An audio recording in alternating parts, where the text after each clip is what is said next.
Assalamualaikum warahmatullahi wabarakatuh. Salam sejahtera bagi kita semua.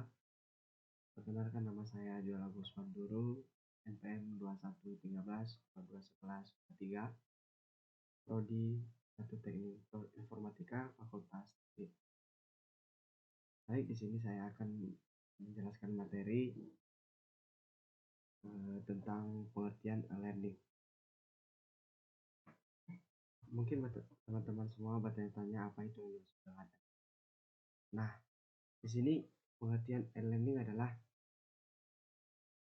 cara baru dalam proses belajar mengajar, atau bisa dikatakan dengan dasar konsekuensi logis dari perkembangan teknologi informasi dan komunikasi. Selanjutnya kita masuk pada konsep e-learning. Kita bahas tentang konsep e-learning. Konsep e-learning yaitu merupakan jaringan publik atau bisa dikatakan dengan media informasi maupun komunikasi yang secara bebas. Nah, salah satu pemanfaatan internet adalah pada sistem pembelajaran jarak jauh melalui belajar secara elektronik atau lebih dikenal dengan istilah e-learning. Nah, secara umum terdapat dua persepsi dasar tentang e-learning, yaitu yang pertama, electronic based atau e-learning adalah pembelajaran yang memanfaatkan teknologi informasi dan komunikasi, terutama yang berupa elektronik. Dan yang kedua yaitu internet based, yaitu pembelajaran yang menggunakan fasilitas internet yang bersifat online sebagai instrumen utamanya.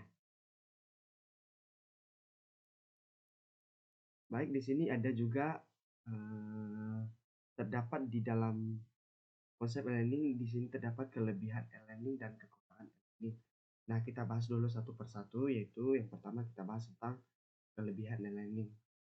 Nah, kelebihan e-learning di sini adalah dapat mempermudah interaksi antar peserta didik dengan bahan atau materi peserta didik dengan dosen atau guru, instruktur maupun sesama peserta didik. Nah, di sini ada beberapa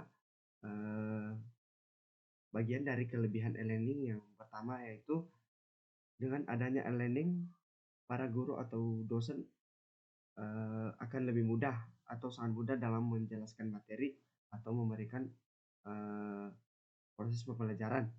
Dan yang kedua yaitu melakukan pemutakhiran bahan-bahan belajar yang menjadi tanggung jawabnya sesuai dengan tuntutan perkembangan keilmuan yang mutakhir. Yang ketiga adalah mengembangkan diri atau melakukan penelitian guna meningkatkan wawasannya. Dan yang keempat yaitu mengontrol kegiatan belajar peserta didik. Selanjutnya kita bahas tentang kekurangan e-learning. Nah, adapun di sini macam-macam dari kekurangan ini, yaitu diantaranya pertama, satu, interaksi secara langsung antara pengajar dan siswa akan berkurang. Kedua yaitu proses pembelajaran akan cenderung mengarah kepada pelatihan, bukan mengarah pada pendidikan. Maksudnya di sini adalah proses pembelajaran akan cenderung kepada pelatihan atau praktek, tidak bergantung pada materi ataupun pendidikan. Yang ketiga yaitu akan mengabaikan aspek akademik atau sosial dan sebaliknya dapat mendorong aspek komersial. Dan yang keempat yaitu siswa yang tidak memiliki motivasi belajar atau siswa yang tidak memiliki semangat belajar yang tinggi akan mengalami kegagalan. Nah, sekilas kita bahas tentang perkembangan e-learning. Nah, di sini perkembangan e-learning pertama kali diperkenalkan oleh Universitas Illinois di Urban Campai dengan menggunakan sistem instruksi berbasis komputer atau bisa dikatakan dengan Computer Assisted Introduction dan komputer bernama Plato. Nah, di sini perkembangan e-learning dari masa ke masa, yaitu pertama tahun 1990 di era CBT atau Computer Based Training Visit, di mana mulai bermunculan aplikasi e-learning yang berjalan dalam PC standalone atau berbentuk kemasan CD-ROM. Yang kedua yaitu tahun 1994, seiring dengan diterimanya CBT oleh masyarakat sejak tahun 1994, CBT muncul dalam bentuk paket-paket yang lebih menarik dan diproduksi secara massal. Dan yang ketiga yaitu tahun 1997 LMS atau sering dikatakan dengan Learning Management System. Seiring dengan perkembangan teknologi internet, masyarakat di dunia mulai terkoneksi dengan internet. Nah, oleh sebab itu kebutuhan akan informasi yang diperoleh dengan akan semakin mudah atau akan semakin cepat melalui dirasakan sebagai kebutuhan mutlak. Nah, tahun 1999 sebagai tahun aplikasi learning berbasis web, perkembangan learning management system menuju aplikasi learning berbasis web berkembang secara total atau berkembang sangat pesat, baik untuk pembelajaran maupun administrasi belajar mengajarnya. Nah, LMS mulai digabungkan dengan situs informasi majalah dan surat kabar.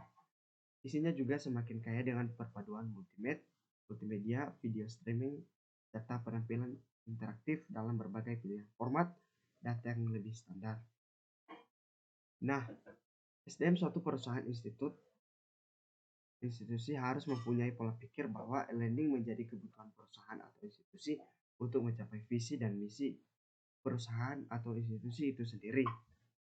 Nah, cara pandang ini tentunya membawa konsekuensi dan menuntut adanya perubahan, diantaranya adalah perubahan budaya kerja atau di perusahaan atau institusi tersebut. Dalam hal ini, manajemen SDM sebagai pengelola SDM yang ada tentunya akan membuat kebijakan-kebijakan yang sesuai dengan kebutuhan untuk menjalankan e-learning di perusahaan situs tersebut. Nah, demikian presentasi dari saya. Jika ada kesalahan, kekurangan baik dalam segi pengucapan materi atau pembahasan materi, saya mohon maaf yang sebesar-besarnya. Saya Jual Agus Winduru. Terima kasih.